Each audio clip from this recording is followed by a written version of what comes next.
Bien, esta es una presentación general de la ingeniería económica, de las herramientas que emplea para su aplicación práctica en las empresas, entendiendo por ingeniería económica la aplicación de la evaluación de proyectos de inversión en activos reales, inversión no en activos financieros.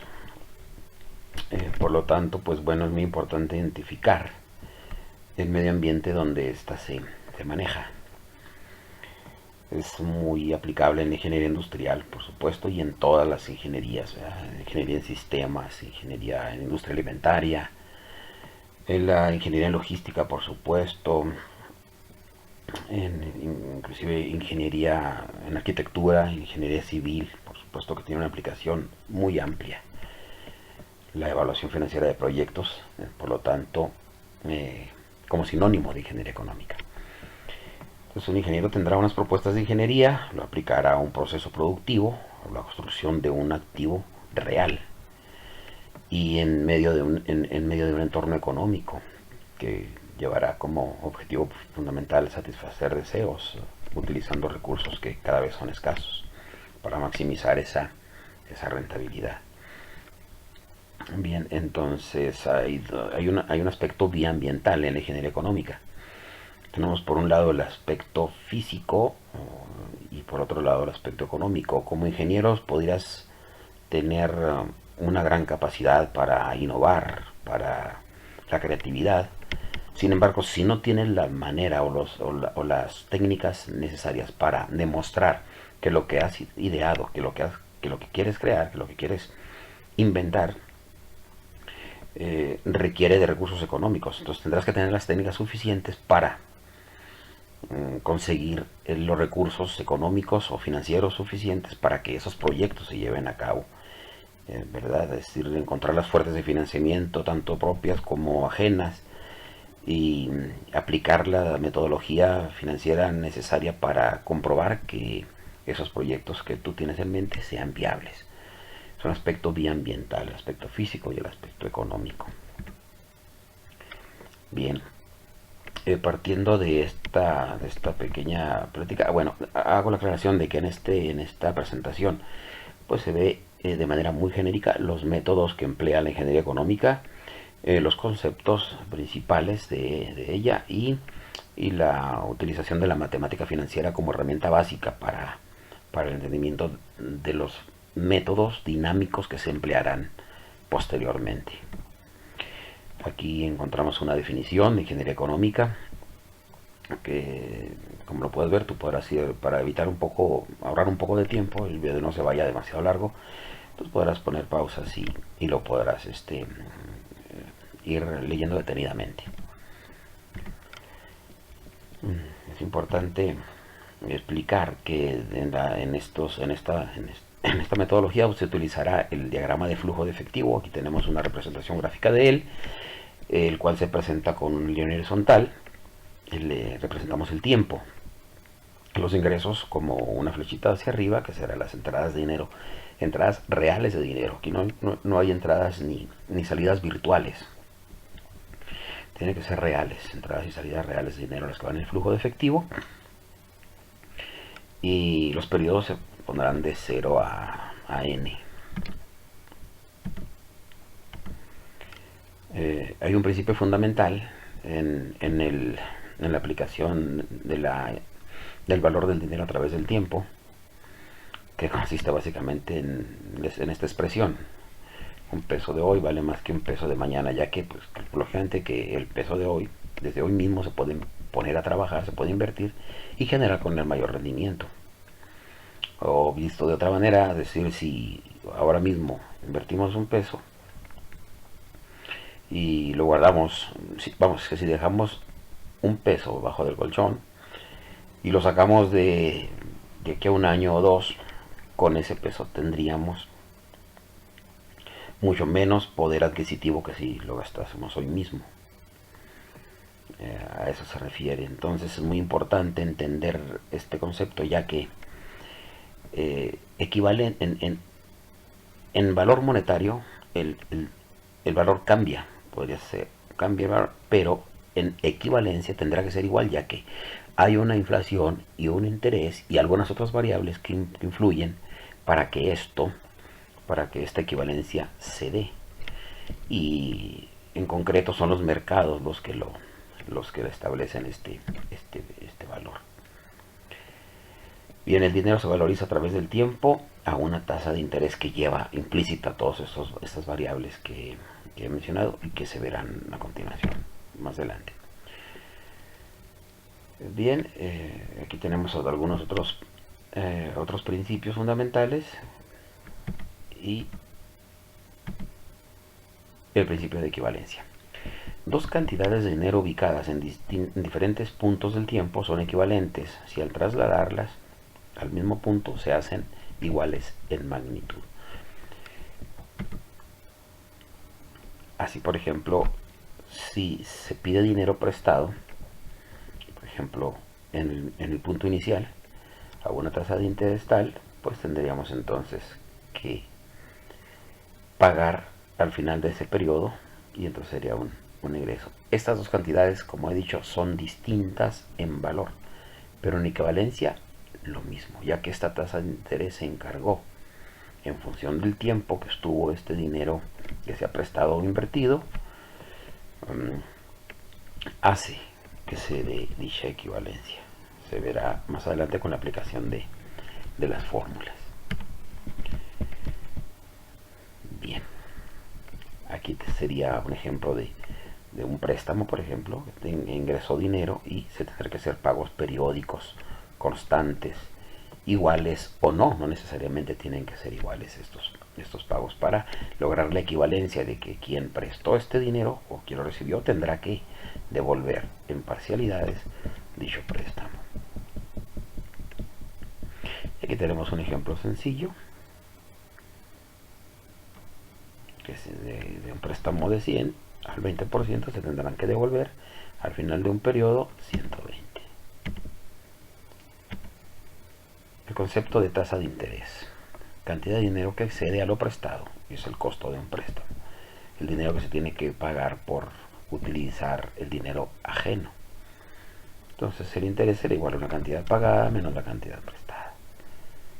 Y esto expresa en porcentaje, en fracciones decimales, si se va a introducir a una calculadora financiera o en la hoja de Excel, como se verá ya más adelante.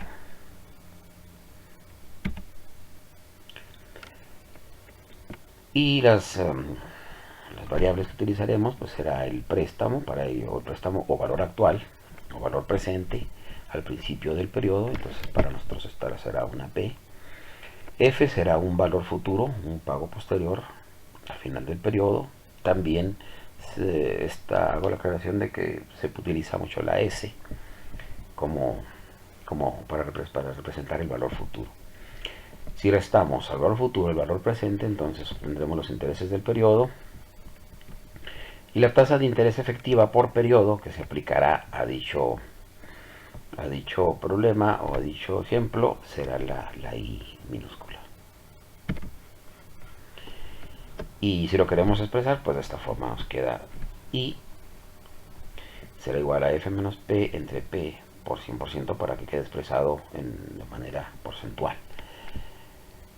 De otra manera sería F, valor futuro, entre P menos 1. Y da lo mismo. Aquí tenemos un ejemplo. Entonces ya se tomarán tiempo para analizarlo. Bien, el interés simple es aquel que solo lleva una capitalización, es decir, una sola vez se suman intereses al capital. De manera que por eso se le conoce como simple, ya que lleva una sola capitalización. El interés compuesto son varias, se va calculando sobre la base que se va acumulando, es decir, interés más capital, se forma un valor futuro y sobre este irán nuevamente los intereses. Por lo tanto, este será con crecimiento geométrico, el anterior será será con crecimiento aritmético, simple aritmético y el compuesto geométrico. Esto se puede representar gráficamente también, lo puedes hacer en una hoja de Excel y lo verás. De tarea sería analizarlo, el interés compuesto, si lo haces en una gráfica logarítmica, y ya verás qué resultados podrás obtener.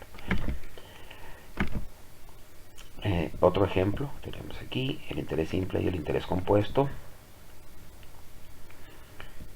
Bien, y aquí está cómo funciona el interés simple visto de buena manera en una tabla, ¿verdad? Si se invierte en 1000 al 14%, por ejemplo, tendríamos entonces 140 de intereses, se sumarían 140, y esto es que un crecimiento lineal siempre será 140, 280 al siguiente, 420 al siguiente, entonces tendríamos nosotros aquí 1420.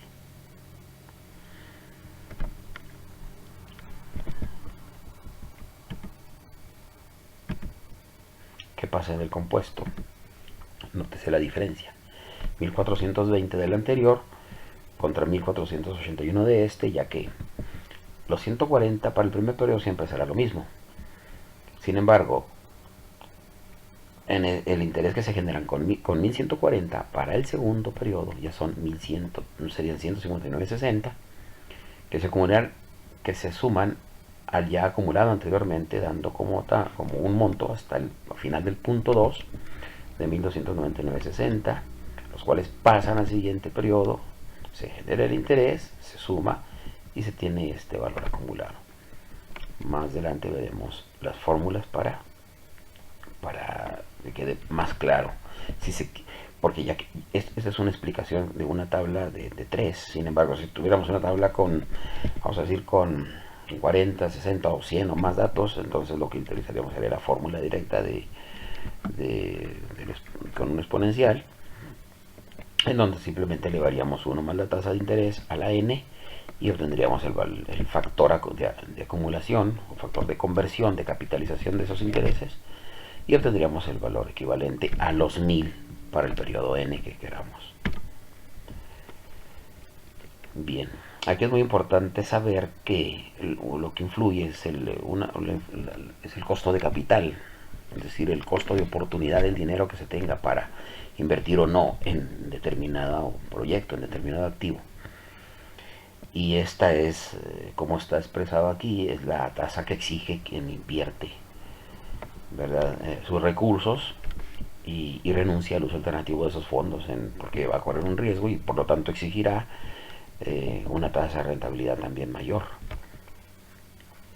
Esta tasa también se le conoce como tasa de descuento, ya que uno de los métodos principales de la valoración de inversiones es el valor actual neto, y por lo tanto la utiliza como tal para hacer la equivalencia de los flujos futuros que se vayan esperados, que se vayan a recibir, los descuenta a esa tasa y con ello lo compara con el valor de la inversión para ver si esta resulta ser superior o no, y tener una medida para tomar la decisión. Las fuentes pues son, como se ve aquí, tanto pueden ser de recursos propios, de los mismos los dueños del proyecto, de los dueños de la empresa, que invierten sus recursos a un costo de oportunidad, y por otro lado las fuentes ajenas, que son los préstamos de terceros, y se pide una tasa de interés que como tal podemos aplicar el escudo fiscal para hacerla más real, la tasa real, una vez que el gobierno, a través de los impuestos, a través de la deducción fiscal de los intereses, se puede obtener un beneficio extra, y con ello haciendo mejor o más atractivo los proyectos de inversión según sean valorados por los métodos que correspondan. Entonces esto es muy útil para su aplicación práctica. Los criterios principales, como lo decía, son el valor actual neto. Aquí tenemos su explicación. Aquí continuamos y matemáticamente se obtiene con este modelo sencillo. El valor actual neto será igual a la inversión inicial, por supuesto considerada como un egreso, entonces sería con signo negativo, Y los flujos futuros esperados pueden ser con signos positivos o negativos según el caso. Cada uno de ellos irán descontando a la 1, a la 2, a la 3 y hasta n, como lo vemos aquí.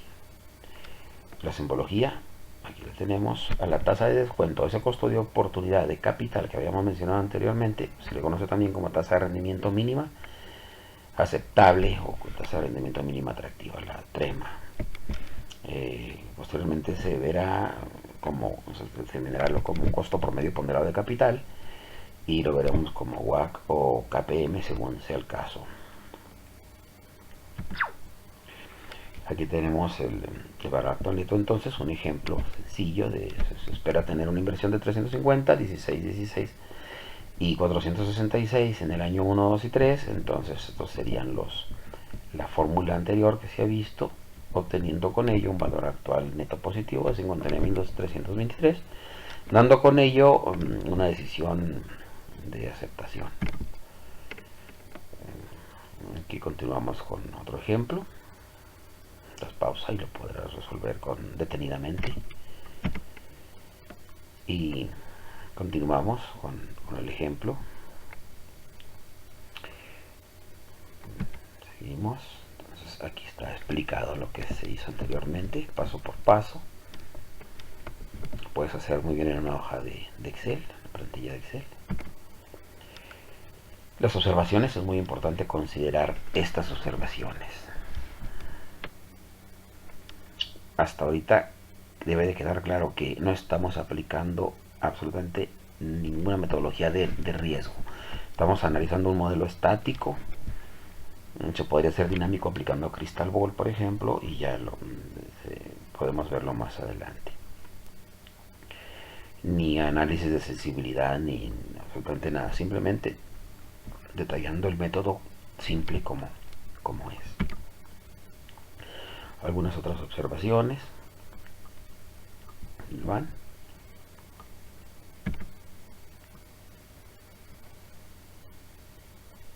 Okay. Más observaciones. Que las veas detenidamente. Nos vaya muy largo el video. Observaciones del van. Bien. Si lo graficamos, nos daríamos cuenta de esto. Nos daríamos cuenta por el eje horizontal, las X, nosotros tendremos aquí entonces la rentabilidad y los valores actuales, las Y. A cero tasa de interés, el valor actual de un proyecto no será más que la suma algebraica de todos sus flujos de efectivo.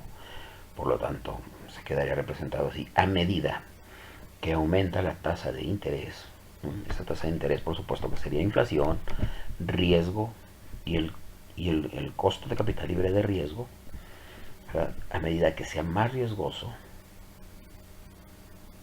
obviamente que el van baja.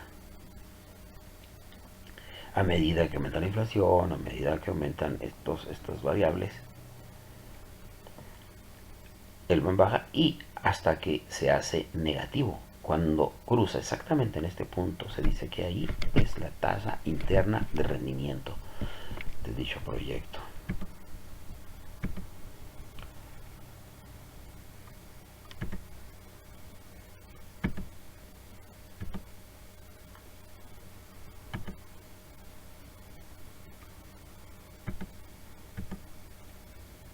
El siguiente método, tasa interna de retorno. Estos métodos se pueden determinar muy fácilmente en la plantilla de Excel. Por lo pronto aquí nada más vamos a conocer los conceptos y la manera gráfica y a través de fórmula para la obtención de los resultados.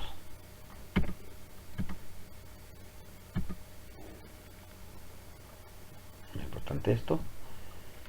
Cuando no sucede esto, pues entonces, cuando no sucede que por lo general la TIR y el BAN conducen en la misma decisión, serían proyectos que están compitiendo entre sí, proyectos mutuamente excluyentes, los cuales se analizan con otra metodología, utilizando tasa Fisher, utilizando análisis incremental y demás, que se verá más adelante.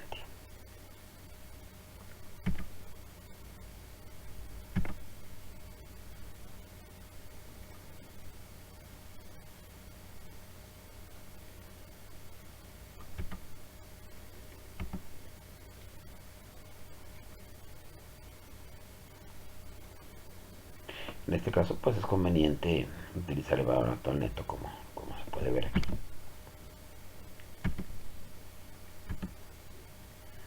Lo mencionábamos. La TIR.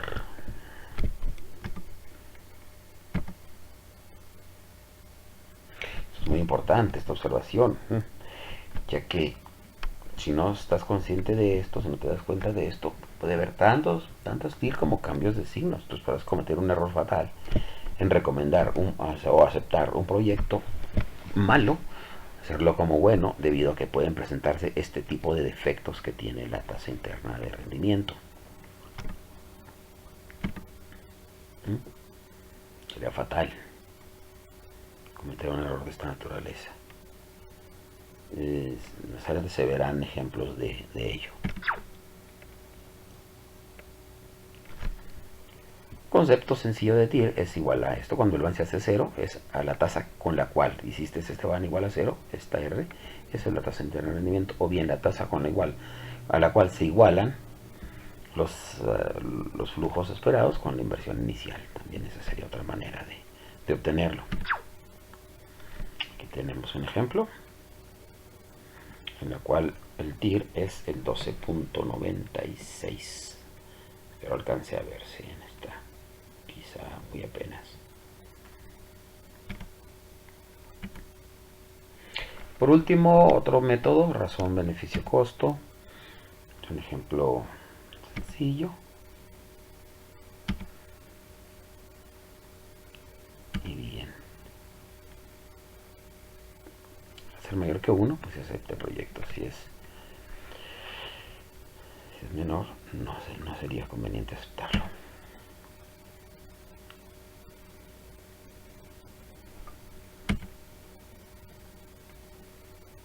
Bien.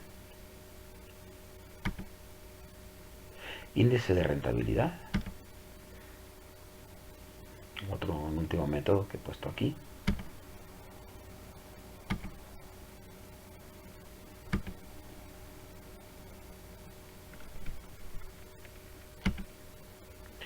Y el CAWE. Costo anual uniforme equivalente. Este es muy aplicado para proyectos que son análisis de reemplazo, donde solo tienen costos el análisis. Un ingreso sin mucho será solamente el valor de rescate que se tendrá por los activos. Entonces este será un último método que se verá. Costo anual uniforme equivalente.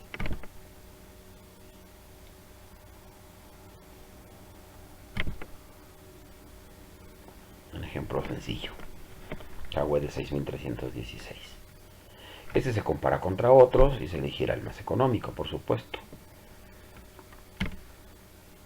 Y con esto damos por terminada esta primera presentación. Espero sea de su utilidad y seguimos pendientes para dudas.